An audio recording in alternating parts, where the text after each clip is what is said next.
এই হাদিসে পাক্কানা সহিহ বুখারী মুসলিম শরীফের হযরতে আবু হুরায়রা রাদিয়াল্লাহু তাআলা আনহু থেকে বর্ণিত হয়েছে। আমি হাদিসের এবারটুকু একেবারে বলে দিচ্ছি।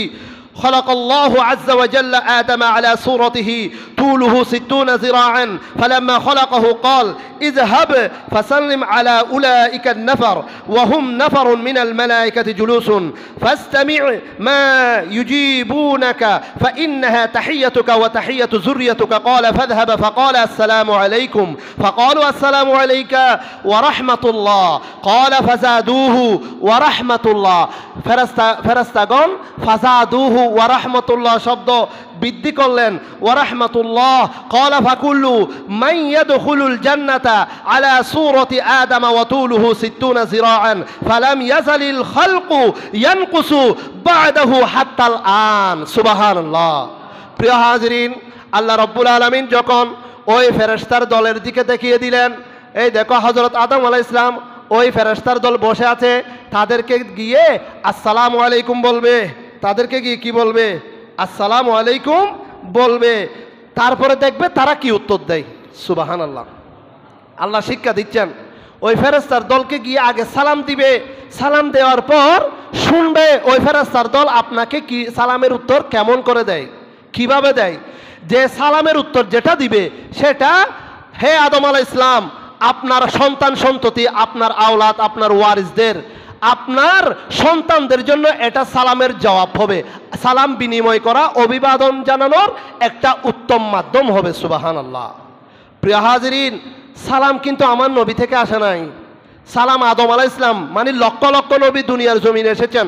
প্রত্যেক নবীর সুন্নাত এবং প্রত্যেক নবীর আদব শিক্ষা, প্রত্যেক নবীর ক্ষেত্রে অভিবাদন, দোয়া করার জন্য, আদব সম্মান করার জন্য, ইজ্জতকে জিন্দা করার জন্য, একে অপরকে মহব্বত মজবুত করার জন্য সালামের প্রথা আল্লাহ প্রথম শিক্ষক আল্লাহ শিখিয়ে দিয়েছেন হযরত আদম আলাইহিস সালামকে। আদম আলাইহিস সালামের মাধ্যমে লক্ষ লক্ষ পয়গম্বর যারা দুনিয়ার জমিনে এসেছে তারা আগে সালামকে জিন্দা করেছেন। সুবহানাল্লাহ। সালাম আমার নবীর ক্ষেত্রে সলাতুস সালাম এটা দুরূদ শরীফ, সলাতুস সালাম এটা আমার নবীজির ক্ষেত্রে দুরূদ শরীফ। প্রিয় হাজিরিন, সালাম এত বড় ইবাদত, এটা সলাতের আগে, নামাজের আগে সালাম এত বড় ইবাদত। কোন নবীর যুগে এই সালাম বাদ যায় নাই, কোন নবীর যুগে সালাম বাদ যায় নাই। সেই জন্য যখন আল্লাহ বললেন, হে আমার আদম সফিউল্লাহ, ওই দেখো ওই ফেরেশতার দল, উপবিষ্ট দল যারা বসে আছে তাদেরকে গিয়ে কি দাও? সালাম দাও। যখন সালাম দিবে দেখবে তারা তোমার সালামের উত্তর কিভাবে দেয়। সালাম করো এবং মনোযোগ দিয়ে শোনো তারা কি উত্তর দেয়। যা তোমার অভিবাদন হবে, যা তোমার সন্তানদের জন্য, বংশধরের জন্য সালাম হবে। এই কথা বলার পর হযরত আদম আলাইহিস সালাম তাদের কাছে গিয়ে বললেন আসসালামু আলাইকুম। তখন তারা প্রতি উত্তরে বললেন ওয়া আলাইকুমুস সালাম ওয়া রাহমাতুল্লাহ। সুবহানাল্লাহ। তাহলে কি বুঝলেন এখান থেকে শিক্ষা কি? সালাম যিনি দিবেন তিনি আসসালামু আলাইকুম বললেও যার উপরে সালামের উত্তর দেওয়া ওয়াজিব হয়েছে তিনি একটু কষ্ট করে ওয়া আলাইকুমুস সালাম ওয়া রাহমাতুল্লাহ শব্দটা বৃদ্ধি করবেন। এটা ফেরেশতাদের পক্ষ থেকে আমাদেরকে ফেরেশতাদের মাধ্যমে শিক্ষা দেওয়া হয়েছে। সুবহানাল্লাহ। আর যদি কেউ অহংকার করে, দাম্ভিকতা করে, ফখর করে যদি সালামের উত্তর না দেয় তাহলে গুনাহগার হবে, ওয়াজিব তরক করার গুনাহ পাবে।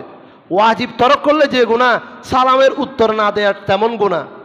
আর দেখা যাচ্ছে আপনি একজন ব্যক্তিকে বারবার সালাম দিয়ে যাচ্ছেন, উনি কোনো কারণে আপনার উত্তর দিচ্ছে না, ওনাকে আর সালাম দেওয়ার দরকার নেই, ওনাকে আর সালাম দেওয়ার দরকার নেই। কেননা উনি যদি উত্তর না দেয় উনি গুনাহগার হবে, তো ওনাকে গুনাহগার বানানোর দরকারটা কি?